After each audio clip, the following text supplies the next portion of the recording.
those of you who have not heard chapter 3, 4, and 5, I would recommend that at least you hear 3 for sure, 3 and 4. If you can hear the lectures are on YouTube, and if you can just sort of, because now there'll be a 2-week gap. If you listen to those lectures, what I'm going to be introducing today will make more sense to you. Okay. So we saw in chapter 3, karma yoga being explained. Okay. Now we are going into dhyana yoga. Before we come to dhyana yoga, the mind has to be stabilized. Mind, like just now we heard, mind is like a monkey. It is a monkey, and that monkey needs to be stabilized. And stabilization happens when we do karma as karma yoga. And what is stabilization? What does it mean to make the mind stable? Means it is not running into outward channels very much. At the drop of a, what do they say? At the drop of a hat, the mind is running here, mind is running there. Because karma yoga is teaching us to do karma with particular attitudes, which I have explained. So when we have those 5 attitudes while doing every karma, the mind stabilizes. Because if the mind thinks this is my duty to do, now the mind is free from likes and dislikes. Finish. The mind has superimposed an idea of duty on a particular action. No question of likes and dislikes. It stabilizes. The mind says, I'm going to accept the result as a prasad. When we go to a temple and we don't say, oh, but I don't like this one. We never say that. So when the mind is established in that teaching, that the result of this action which comes, I will accept it as prasad, it stabilizes. When the mind is equanimity, when the mind is equanimous, it is stable.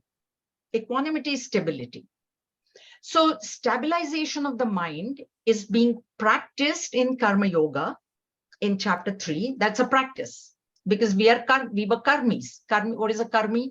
One who is doing actions for result.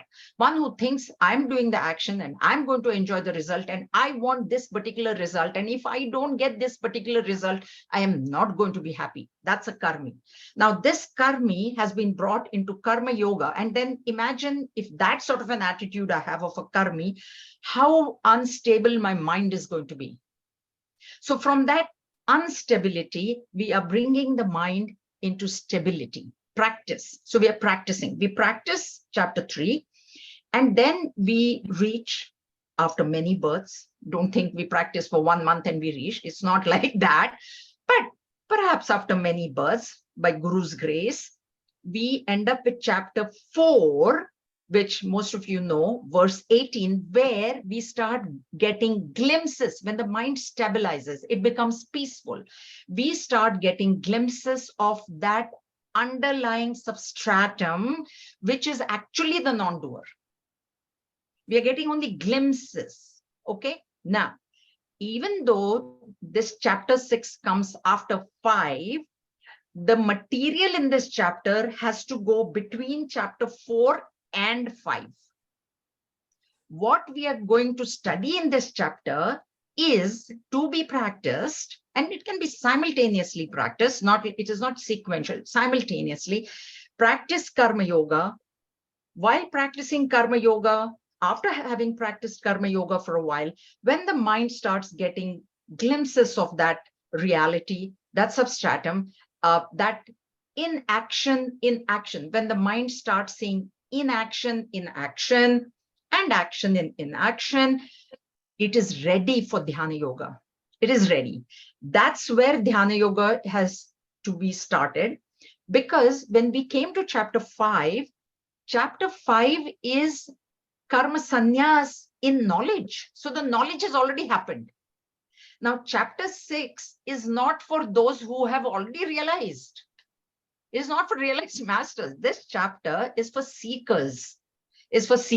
So if by some fluke you have already reached chapter 5, really reached chapter 5, you really don't need 6. You really don't need anything further than this, because if you really realize yourself, you will come to know that verse 8 in chapter 10. I am only the self of all, So dhyana yoga is not required. So dhyana yoga is between 4 and 5, chapters 4 and 5. That's where the place is of this chapter. Dhyana, we have heard the word in yoga, Patanjali's Yoga Sutras. There is dharana, dhyana, and samadhi. Chapter 5 is samadhi. This is dhyana. So it's one step, one notch below. Dharana is the practice of keeping the mind at one place. And that practice is done through karma yoga. The external means of practicing dharana or coming to the stage of dharana is karma yoga. We are trying to stabilize the mind. Okay. After dharana, dhyana is, in dhyana, there is no practice.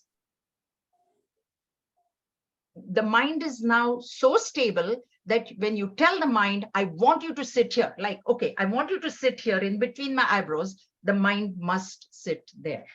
That is dhyana. That is dhyana. That's not samadhi. From dhyana, you will go into samadhi when it'll merge there. Okay. So this chapter is that practice, how it is to be done. So it is presumed that the mind is stable.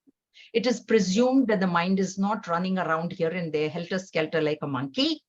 It is presumed that the seeker has complete control over his or her mind. And now Bhagavan is giving instructions. Okay, now you have gained control over that mind. For some time in the day, you need to order that mind, request the mind, order the mind, make the mind sit at one place. And in Vedanta, Vedantic meditation, that place has to be Brahman. There is no other place, not Vedantic. In Vedanta, it has to be Brahman. Okay? So this is what this chapter is about. Now, mind is a flow of thought. We know that. What is a mind? Mind is a flow of thought. What does it mean by control? Control of thought is, what does it mean? So thought, let's see, what is the genesis of thought?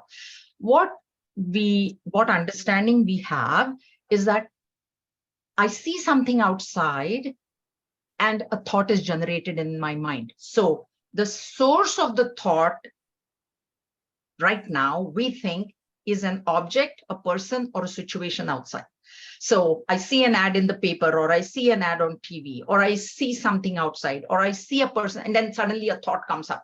I don't like this person. I don't like this situation, or I like this situation, or I like that object.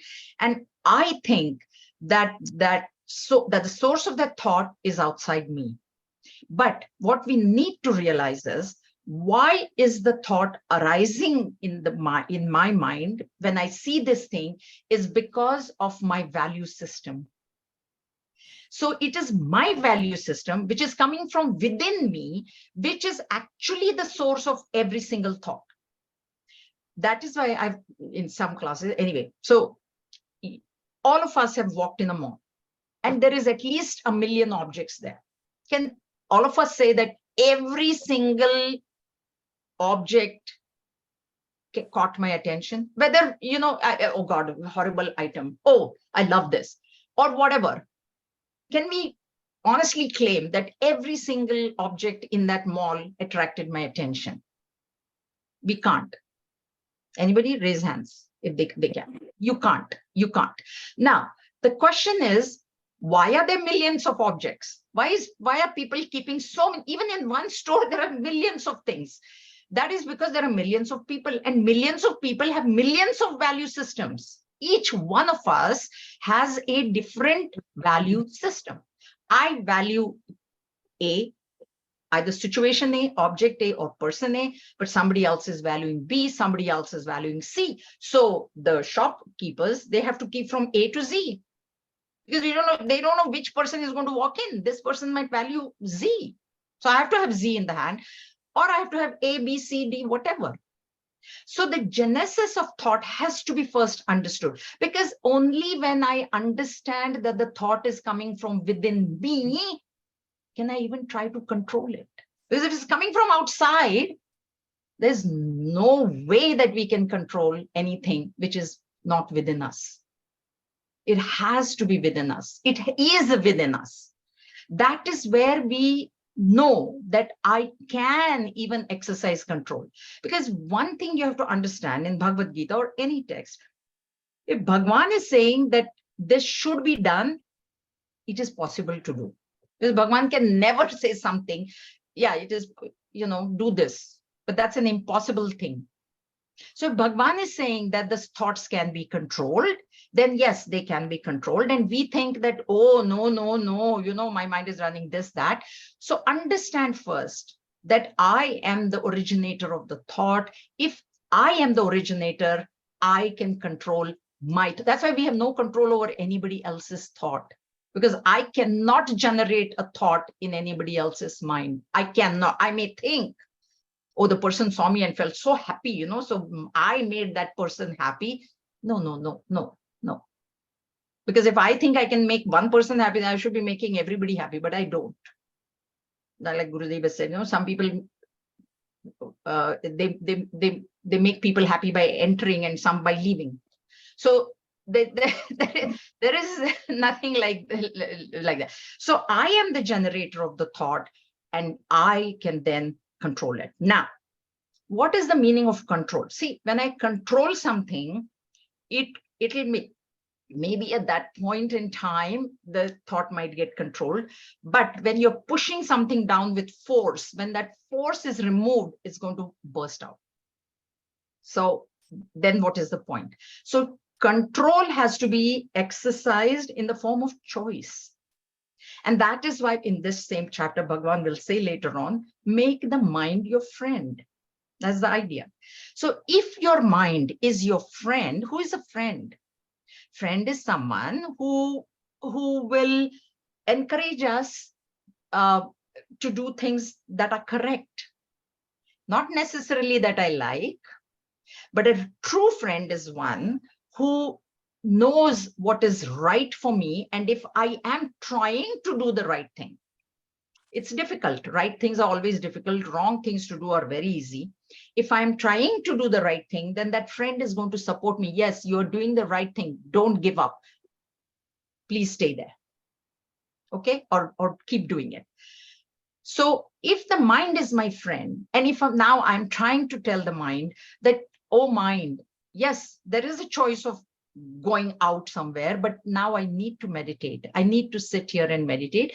The mind who is a friend will say, yes, okay, fine. Let's just sit and meditate. So control, understand control is coming, thought is coming from within. So control can be exercised from within. Everything is me and me alone. Vedanta is self-analysis. It is all about myself. It is never about anything outside. So if I am generating the thought, I can control it, and that control has to be exercised in the form of choice. So a choice has to be given. And then you make a choice. What is a choice? A decision. And we've seen that in chapter 1. Bhagwan said, you think and make the decision. And once you think and you have made the decision, then stick to that decision. Think before, think for as long as you want. Same with the class. I want to attend the class? Do I don't? Oh, think, and come to a conclusion. Okay, fine. No, this class is not worth my while. I won't join. Fine. But if you decide to join, then be sincere. So that control exercise in the form of choice, give the mind a choice. If the mind has been befriended, you have made the mind your friend. Friend is somebody who listens to us. No? If suppose a friend is telling me something, I will listen. No, oh no, that's right. This is my friend. He or she is telling me this. But if it's someone whom I don't like or enemy, as spiritual seekers, I've told you that. If even an enemy is telling me the correct thing, I must follow. Not like, oh, I don't like you. Not like that. But in the case of the mind, this is what has to happen. So stabilization of mind by karma yoga, that stability will give us glimpses into that reality, into that substratum, which is actually not acting in spite of all the actions that are going on. Then we go for dhyana yoga. And then we will read chapter 5, which is renunciation of action in knowledge, through knowledge, not renunciation of action through frustration. Because karma sannyas is giving up. That can happen through frustration. And that is exactly what Arjuna was trying to do. He was unhappy. He wanted to leave the war. Okay. So karma sannyas has to happen through knowledge. Then alone it will stick. And then alone it will take you to liberation. Otherwise it is not. You give up karma out of frustration, it is not taking you anywhere. All right. So this is the background of this chapter, 47 verses. The first 10 verses are preparatory instructions. And after that, from 11 onwards, the actual techniques of meditation Bhagwan is giving. So we will see that. So we start with this chapter first. Atha shashto dhyayah Shri Bhagavan uvacha anashrita karma phalam karyam karma karoti yah sasanyasi cha yogi cha na niragnir na chakriyah. The Blessed Lord said, he who performs his bounden duty without depending on the fruits of action, he is a sannyasin and a yogin, not he who has renounced, is without fire and without action.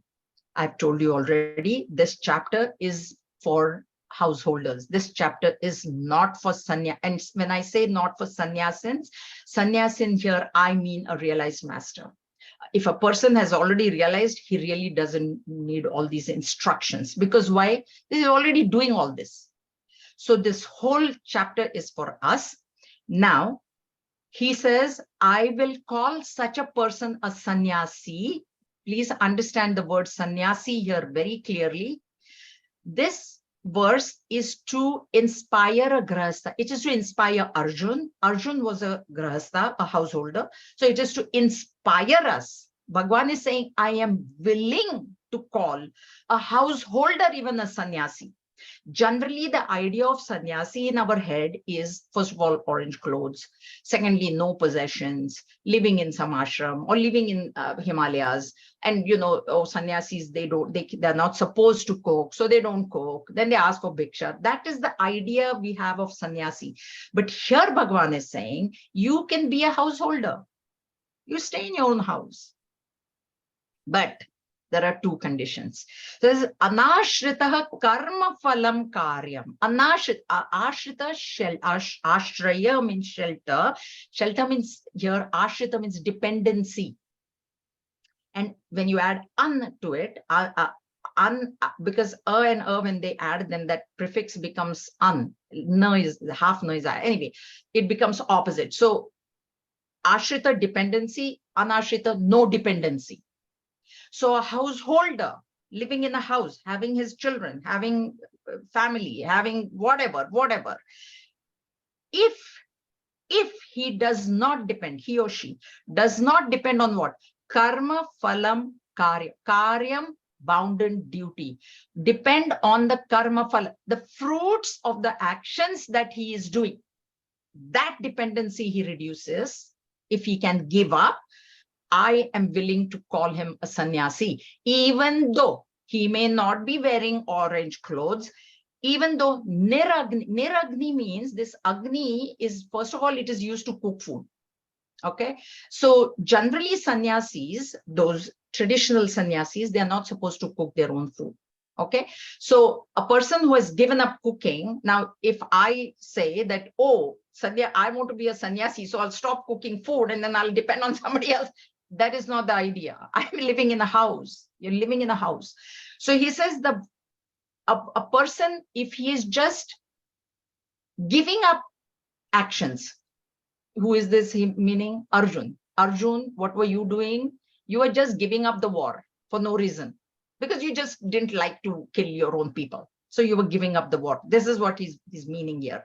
So Niragni and Agni, one thing is cooking, second thing it is desires. It represents desire. You know, when you really want something, it's like a burning fire in your mind.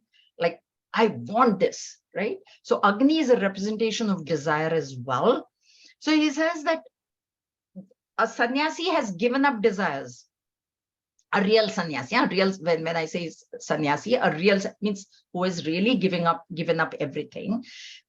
That is this thing. So what is the instruction to us? We'll come back to that. Okay, niragni and cha akriya means who is not doing any action. Let's go back to the first one. Not depending on bounden duty. Now, what falls under bounden duty? We have seen that there is 5 types of karma: nitya, naimittika, kamya, nishiddha, and prashita. This bounden duty is nitya and naimittika karma only. So kamya karma is a karma, an action which I am doing to fulfill my desire. That is not my duty. It is never is anybody's duty. But Shruti allows it. Why? Because Shruti knows, the Vedas know, Bhagavan knows that we all have desires. So there are times when we do things which we desire, which I like. I like to see a movie. That's why I'll go to. It's not my duty to go and see a movie every week. Anything that is kamya karma is never a duty. It doesn't fall under the, so you say, oh, it is my duty to, that you'll never come over likes and dislikes that way. So kamya and nishida karma, it is a prohibited action. So that also never is a duty. And if nishida is not done, then prashita is not required. Atonement is not required. So those 3 do not fall under this verse. This verse is talking only about nitya and naimittika karma. Okay, so nitya is daily duties, naimittika is occasional duties. So nitya karma, in that also there is a bifurcation. Nitya karma really doesn't give us any merit or demerit. That is the thing about nitya. What is nitya karma? Daily, what is? I'm required to get up in the morning, brush my teeth, take a shower, wear clean clothes, go to work on time. That is nitya. If I have a job, then I must either, now in the modern times, either I log in into my computer at the given time, or I walk into the office at a given time. That is all falling under nitya, daily, because I have to do it daily, because I'm like, it's different for, like, I don't have a job, so that's not. But point is, a householder who has a job, then that is his nitya karma, shopping once a week for the house, groceries, all that. Now, this nitya karmas, they don't, if I just because I brush my teeth, every day I'm not getting punya for it. I don't. Okay, every day I'm taking a shower, 1 punya accumulated. So for nitya karmas, there are never any papa and punya. So there is here in Bhagavan's commentary, there is, of course, there is always these people who say, yeah, but why Bhagavan is saying nitya karma, karma phala of nitya karma should be given up when there is actually no phala? But what this nitya karma carries is what is known as pratyavayo dosh. Pratyavayo dosh is the fruit of omission, sin of omission. That also is a fruit. So what is the sin of omission? I am supposed to brush my teeth every day, but if I choose not to, I'm going to get decay in my teeth. If I choose not to take a shower on a daily basis, then there is going to be a point where people are going to be running away from me. So that is the sin of omission.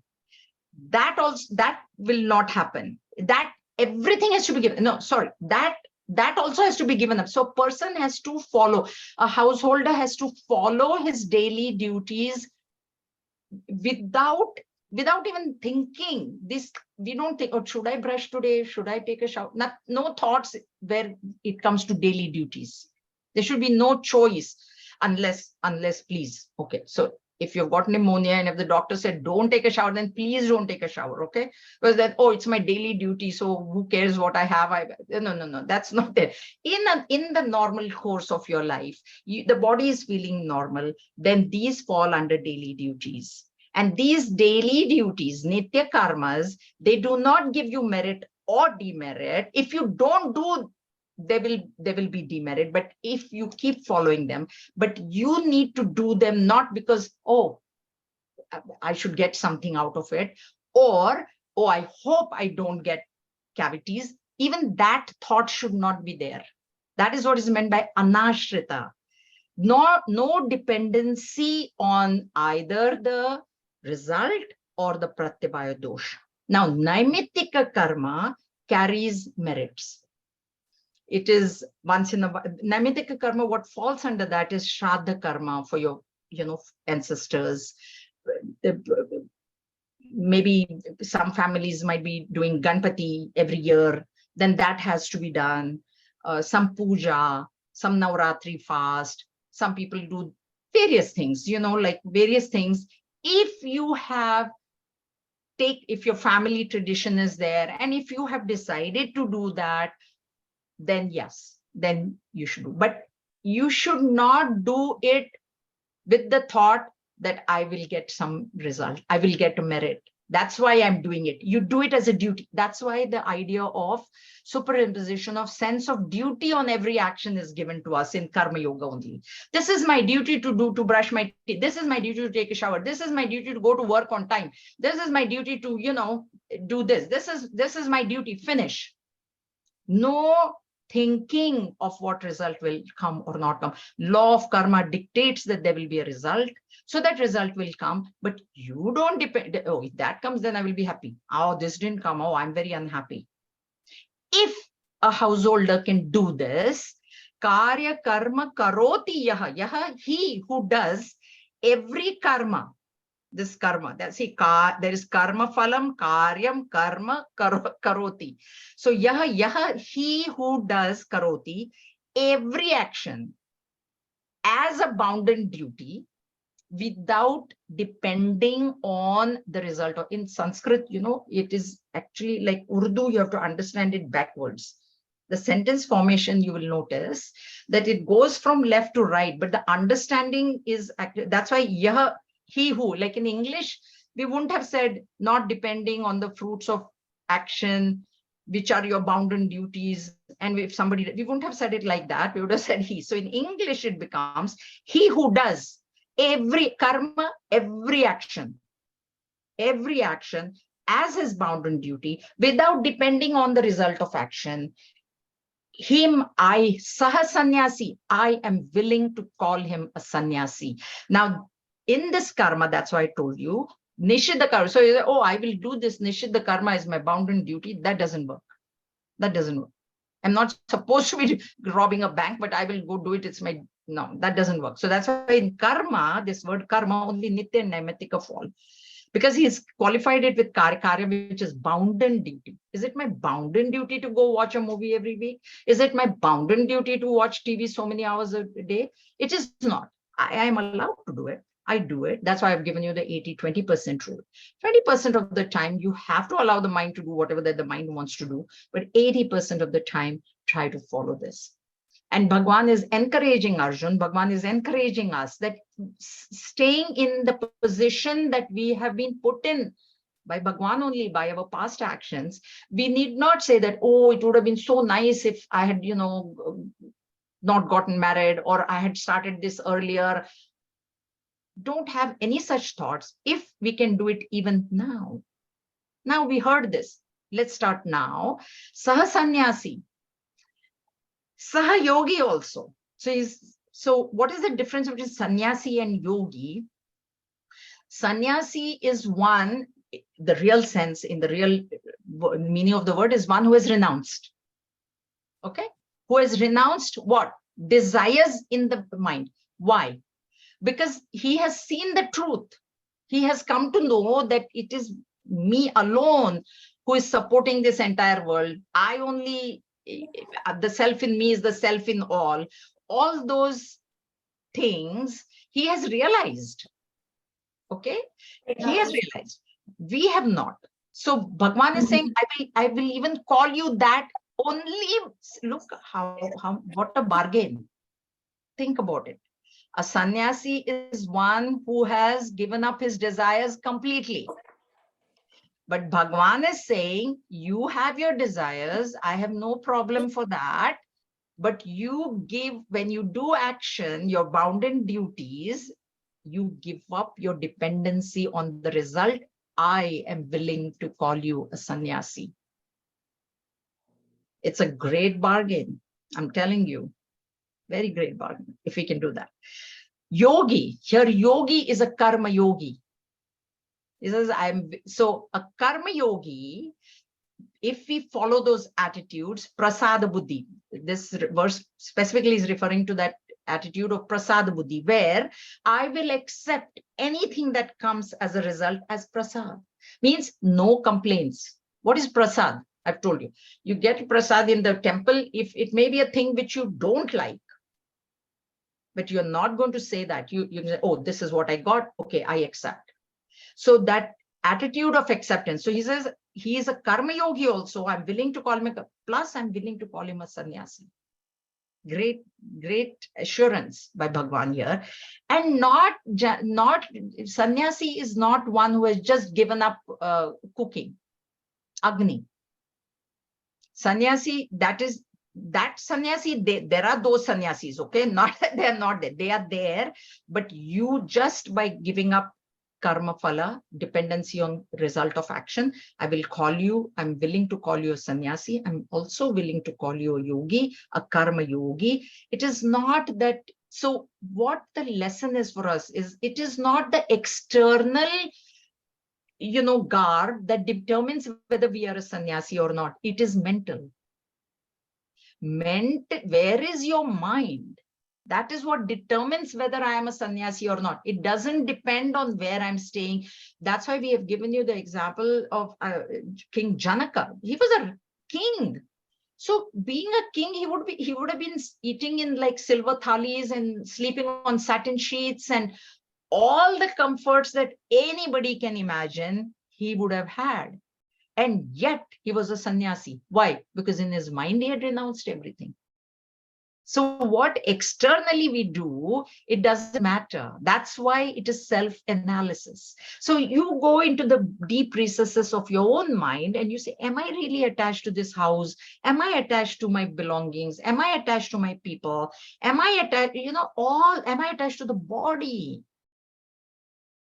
Right? So you decide, you are the decision maker. And if your mind is free of all these things, then Bhagwan is willing to call you a sannyasi. You are a sannyasi. Doesn't matter if you're living in a big house, you have a big job, you have money, you have bank balances. Keep the bank balance, but don't get attached. What is attachment, by the way, the new people? What will happen to me if that thing goes away? I am nothing without that. That is attachment. I plus I want, that is also another definition of attachment. Attachment is when I think that I will not be able to live without this thing. If I lose my job, what will happen to me? If I lose my money, what will happen to me? If I lose my family, if I lose my house, if I live, that is what attachment is. Okay, so giving up. Nurture, akriya means no action. So sannyasi is renunciation. And what Arjun was thinking was, I will become a sannyasi by giving up the action physically. So this is what Bhagwan is telling us as householders, don't give up any actions. Means out of frustration, don't physically give up the action. That is what karma sannyas. What is karma sannyas? People think karma sannyas is physically giving up the action. It is not physically giving up the action. It is mentally renouncing the dependency on the result of that action. So when we say result of action, means action is mandatory. Na? How result will come without action? Action has to be there. That means what? You have to keep acting. And we have seen in chapter 3, because we cannot live without acting also. Without action, one cannot live. We are breathing, na? Constantly breathing. That means action is going on, digesting is going on, eating is going on, watching TV also is an action, sleeping also is an action. So we cannot live without action. And Bhagwan is saying there's no need to give up anything, any action either. Just give up your dependency. Now, let's understand that a little bit more. What does it mean, dependency? Means, do I give up the result? No. If you win $1 million, please do not give it to anybody else. Please keep it. Okay. That is not what is meant. That give up the result doesn't mean you just, okay, now I'll just give up it. No. The thought that if I don't get that, I will be unhappy. That thought has to be given up. Okay, clear? Okay, any questions? That's what Bhagwan is telling him now. Sorry, Jay, just one question. In real life, we are so dependent on this cell phone that we're using. You know, doesn't matter young or old, but it just I guess if you, just as long as you lose it, you don't mind losing it, I guess. Understand? So that's why I told you, do a phone upvas once a week. You know what a phone fast? You know what a fast is? Yeah. You eat, right? Suppose I say I fast today, so I'm going to eat only one meal, or I will eat only. So try practicing that I will not look at my, at least for some time. While walking, we can decide. Now I'm not going to look at the phone. Or for me, when I'm taking class, let the phone ring, whatever happens, don't get disturbed by it. See, there is one thing you have to understand, need. Technology we need. Like suppose tomorrow if my computer were to break down and if something were to happen to my iPad, I would be upset. You know why? Because I'm depending on it to take my class. That is a need. Whatever is needed to live life. Now in the modern day, phone is required, a smartphone or whatever, WhatsApp, there's that. It is needed. It's okay, but you should not think that someday if I'm not able to use this phone, okay, that it is your need to, are you contacting or looking at the phone every single minute? Is there a need to keep looking? Is there also the other subtle thing is, do you need somebody to be in touch with you? Subtle, this is very subtle. Do I feel lonely if nobody calls me at all? Nobody sends me a WhatsApp message? That should not be there. That need should not be there. That is dependency. That now, you know what, whole day nobody called me, now I'm sad in the evening. Nobody sent me a message. Nobody sent me WhatsApp. Nobody said Happy Mother's Day. I got too many. That's not a question. But that, I also have the phone. I have the iPad. I have the computer. I have everything in the house. Google Home also I have, because not that I have means not, I didn't buy, but people gave me, my daughter gave me. Can I live without it? Yes, I can. I actually can. Do I need, I have WhatsApp, do I have a need that somebody must touch base with me on a daily basis? That's why you have to go within the deep recesses of your mind. These things are very, very subtle. Think. I didn't get any message today. You know, I'm so unhappy. Are you unhappy? Say nobody contacts you. Are you unhappy? Then if you are, then you're depending. Then you're dependent. That sort of dependency you have to now work on. Okay. It's a work in progress. Yeah. We are not all perfect. It's a work in progress. Okay. I'm going to read the next verse, but we will go into it a little bit the next time we meet. Yam sanyasamiti prahuhu yogam tam vidhi pandava naya sanyasta sankalpaha yogi bhavati kaschana. O Pandava, please know yoga to be that which they call renunciation. No one verily becomes a yogi who has not renounced thoughts. This is the important word here, thoughts. So he's saying Pandava, son of Pandu, or all the Pandava brothers, it's a name for Arjun. What is yoga? Because here he said, Yaha sannyasi cha yogi. He's a sannyasi also and he's a yogi. So who is a yogi is he's explaining here now. Yoga to be that which they call, yoga also is renunciation. Sannyas also is renunciation. The difference is sannyas now this is the real, not for the householders. Real sannyas is one who has renounced all desires in the mind. Desire is a thought. So a thought of wanting something, gaining something doesn't come to the mind of the sannyasi. Why? Why? Now here sannyasi means the realized master, okay? Because the realized master has realized, has recognized that all the wants, all the desires that I had in my mind was to get happiness. Now I have realized myself to be the source of happiness. Why should I desire anything? That is sannyasi. He was renounced thought, because desire is a thought. So the thought doesn't arise only in his mind that, oh, this, every desire, I've told you, every desire that we have is for happiness. Nobody desires anything to get sadness. They think that they are going to get happiness. This person has realized that he only is the source of happiness.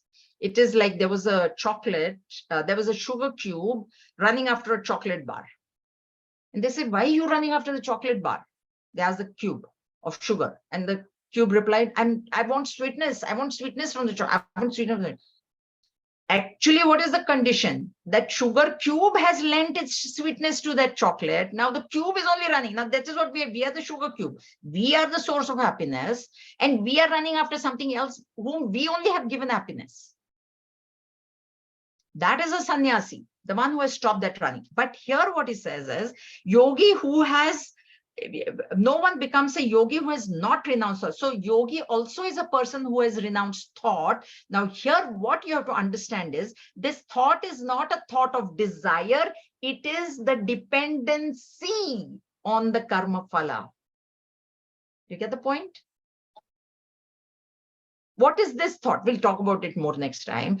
Because sannyasi is one given up thought. Thought is desire. He's given up desire because he has realized he's the source of thought. Okay, that is clear enough. Yogi also has given up thoughts. Is a karma yogi a thoughtless person? No.